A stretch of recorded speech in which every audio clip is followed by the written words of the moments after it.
ಈ ವೆದರ್ಗೆ ಸೂಪ್ಗಳಂತೂ ಪರ್ಫೆಕ್ಟ್ ಅಂತಲೇ ಹೇಳ್ಬೋದು. ಅದರಲ್ಲಿ ನಾನಿಲ್ಲಿ ಟೊಮೊಟೊ ಸೂಪ್ ಮಾಡಿದ್ದೀನಿ. ಹೇಗೆ ಮಾಡೋದು ನೋಡೋಣ ಬನ್ನಿ. ವೆಲ್ಕಮ್ ಬ್ಯಾಕ್ ಟು ನನ್ನ ಪಾಕಶಾಲೆ. ಬೇಕಾಗಿರೋ ಇಂಗ್ರೀಡಿಯೆಂಟ್ಸ್ ಇದಿಷ್ಟು ನೋಟ್ ಮಾಡಿ ಇಟ್ಕೊಳ್ಳಿ. ಈಗ ಒಂದು ಪ್ಯಾನ್ ತೊಗೊಂಡು ಅದಕ್ಕೆ ಸ್ವಲ್ಪ ಎಣ್ಣೆನ ಸೇರಿಸ್ಕೊತಾ ಇದ್ದೀನಿ.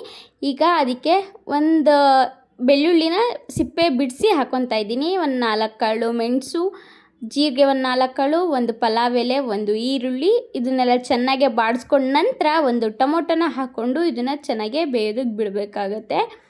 ಹಾಗೆ ಸ್ವಲ್ಪ ಉಪ್ಪನ್ನು ಕೂಡ ಸೇರಿಸ್ಕೊಳ್ಳಿ ಬೇಗ ಬೇಯೋದಕ್ಕೆ. ಇದನ್ನು ಮುಚ್ಚಿಟ್ಟು ಬೇಯಿಸ್ಕೊಳ್ಳಿ ಚೆನ್ನಾಗೆ. ಈ ರೀತಿ ಬೆಂದ ನಂತರ ಆಫ್ ಮಾಡಿ ಫ್ಲೇಮ್ನ.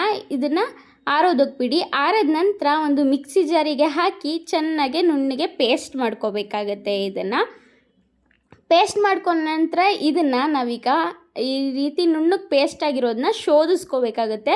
ಈ ರೀತಿಯಾದ ಟೀ ಸೋಸ ಜಾಲರ ತೊಗೊಂಡು ನೀಟಾಗಿ ಶೋಧಿಸ್ಕೊಳ್ಳಿ. ಅದು ಈ ರೀತಿಯಾಗಿ ಕ್ರೀಮ್ ಟೆಕ್ಸ್ಚರ್ ಆಗಿ ಬರುತ್ತೆ.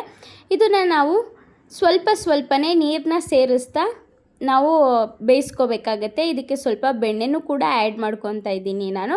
ಹಾಗೆ ಸ್ವಲ್ಪ ಗರಂ ಮಸಾಲ, ಹಾಗೆ ಸ್ವಲ್ಪ ಅಚ್ಚ ಖಾರದ ಪುಡಿ, ಸ್ವಲ್ಪ ಪೇಪರ್ ಪುಡಿನೂ ಕೂಡ, ಮೆಣಸಿನ ಪುಡಿನೂ ಕೂಡ ಸೇರಿಸ್ಕೊಂಡಿದ್ದೀನಿ. ಈಗ ನೀರು ಹಾಕ್ಕೊಂಡು ಇದು ಜಾಸ್ತಿ ಗಟ್ಟಿ ಆಗಬಾರ್ದು, ತೆಳ ಇದ್ರೇ ಚೆಂದ. ಹೀಗೆ ತಿರುಗಿಸ್ತಾ ಇರಿ. ಅದಾದಮೇಲೆ ಇದನ್ನು ಚೆನ್ನಾಗಿ ಕುದಿಯೋಕ್ಕೆ ಬಿಡೋಣ ಒಂದು ಕಡೆ. ಇದಕ್ಕೆ ಇನ್ನೊಂದು ಕಡೆ ಒಂದು ತವ ಇಟ್ಟು ಸ್ವಲ್ಪ ಎಣ್ಣೆ ಹಾಕಿ ಈ ರೀತಿ ಬ್ರೆಡ್ನೆಲ್ಲ ಚಿಕ್ಕದಾಗಿ ಕಟ್ ಮಾಡಿ 2 ಕಡೆ ರೋಸ್ಟ್ ಮಾಡಿಕೊಂಡ್ರೆ ಅದು ಕೂಡ ರೆಡಿ ಆಗುತ್ತೆ. ಈಗ ರೆಡಿ ಟು ಸರ್ವ್ ಸೂಪು ಸಖತ್ತಾಗಿರುತ್ತೆ. ನೀವು ಕೂಡ ಟ್ರೈ ಮಾಡಿ, ಬ್ರೆಡ್ ಜೊತೆನೇ ಟ್ರೈ ಮಾಡಿ, ಇನ್ನೂ ಸಖತ್ತಾಗಿರುತ್ತೆ. ಇದೇ ರೀತಿ ಹೆಚ್ಚಿನ ವಿಡಿಯೋಗಳು ನಿಮಗೆ ಬೇಕಂದರೆ ನನ್ನ ಚಾನಲ್ನ ಸಬ್ಸ್ಕ್ರೈಬ್ ಮಾಡ್ಕೊಳ್ಳಿ. ಹಾಗೆ ಇನ್ಸ್ಟಾಗ್ರಾಮಲ್ಲೂ ಫಾಲೋ ಮಾಡಿ. ಇನ್ಸ್ಟಾಗ್ರಾಮ್ ಅಕೌಂಟು ಡಿಸ್ಕ್ರಿಪ್ಷನಲ್ಲಿ ಹಾಕಿರ್ತೀನಿ. ಫೇಸ್ಬುಕ್ಕಲ್ಲೂ ಫಾಲೋ ಮಾಡಿ. ಈ ರೆಸಿಪಿ ನೀವು ಕೂಡ ಟ್ರೈ ಮಾಡಿ, ಹೇಗಿತ್ತು ಅಂತ ಕಮೆಂಟ್ ಮಾಡಿ ತಿಳಿಸಿ. Thank you.